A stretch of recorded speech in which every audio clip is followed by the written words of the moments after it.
Hi everyone, Denise Castro here. I hope you're doing well. I'll be going over my presentation for week 7, which goes over health and physical education for grade 2, which is second grade, and it's about childhood depression and cardiovascular endurance.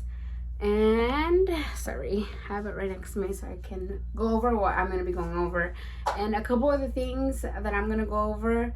In the second slide is the introduction, and it will be going over the following, which are the physical development of a 7 and 8 year old, which is typically the age a second grader is, and exactly what depression looks like for a second grader, as well as what cardiovascular endurance is, how it can help you in your life, how it can help the children, what we can do as teachers to help the children as well, and what are the challenges us as teachers face when it comes to helping a child who has depression, and as well as why it is so important to be aware of the signs that we need to look out for in children who do have depression as well.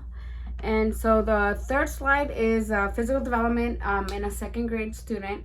And when they're around 7 and 8 year old, they're more aware of their surroundings, as well as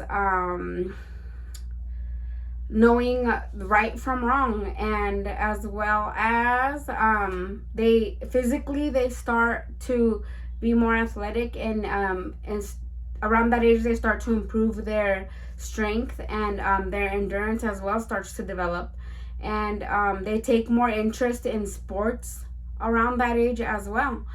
They start to become more coordinated and flexible, and they start asking a lot more questions, because they're more aware of their surroundings. So that's what a second grader looks like. And what depression in a 7 to 8 year old children look like, there could be many reasons. Like in the article of depression in children from 2001, it states that sometimes a child is misdiagnosed because of oftentimes doctors think it's normal emotional changes and a child is having. And that's why sometimes it goes misdiagnosed depression, because a doctor may think, oh, they're just sad, or they're going through this and that, and that's why they feel this way.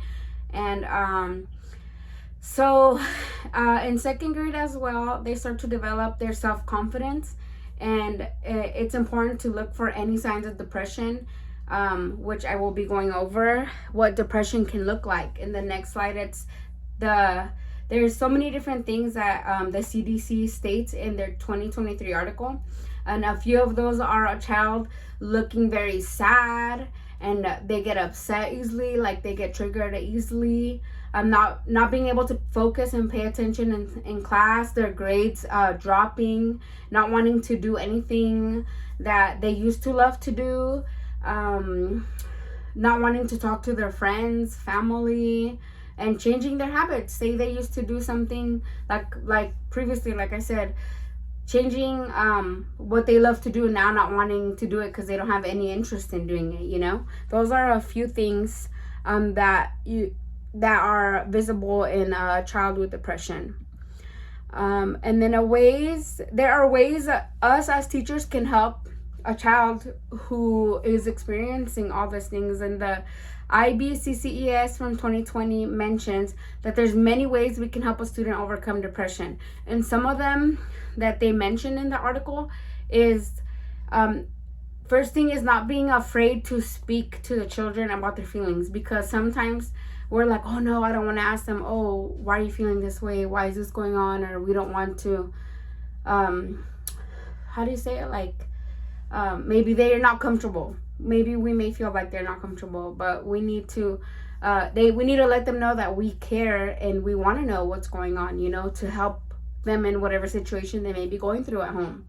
And we can also make plans for the student that will, like, whatever we have planned for them, whatever activity, just we can do something to make them successful in whatever activity it is we have planned, so that way they know they can be successful and see, so set them up for success basically.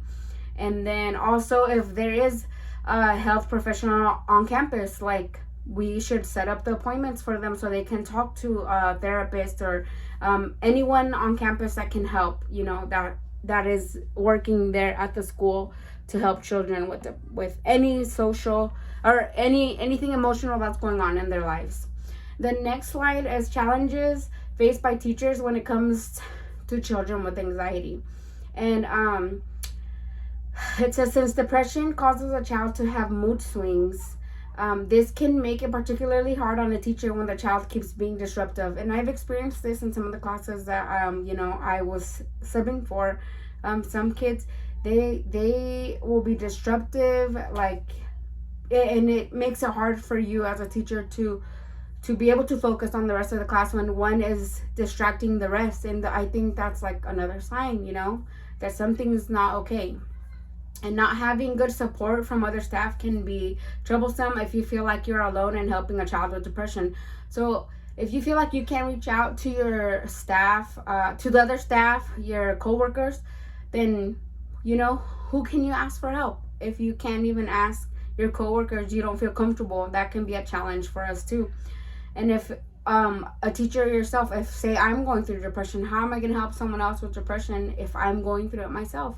And those are some struggles challenges that a teacher can face at a school.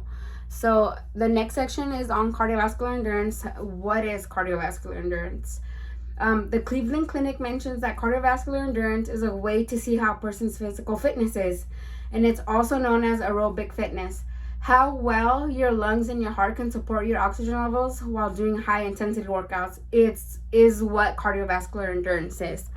And why it's important, there's many things. It's beneficial to our health.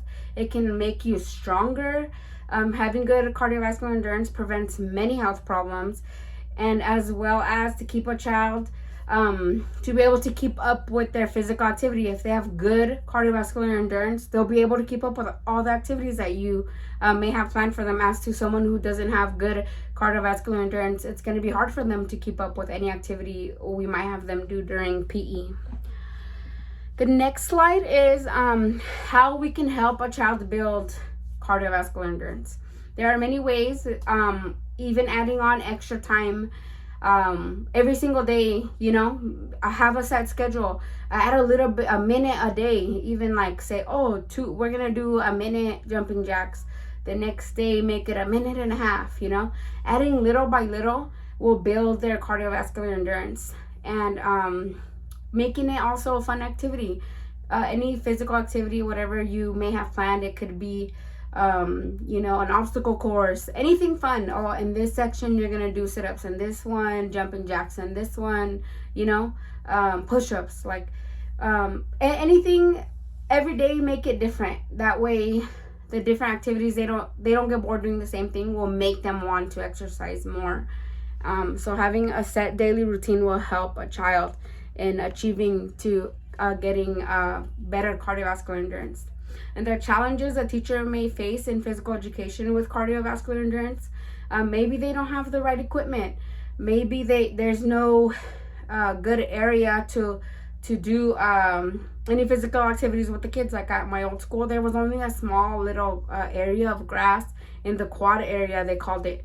And it was so small, and there was so many potholes. So kids were getting hurt, tripped, twisting ankles left and right, and it was so small, they would run into each other. So they would hit their heads. It was a nightmare. So that is a challenge for teachers, having a good area, having equipment. What if, they can't afford to request better equipment, that can be challenging for us as teachers. And as well as a child not wanting to even do physical activity. If they refuse to do anything at all, that's another challenge for us. What if some of the kids want to do PE and the others don't, and they just want to sit out, That's another challenge as well.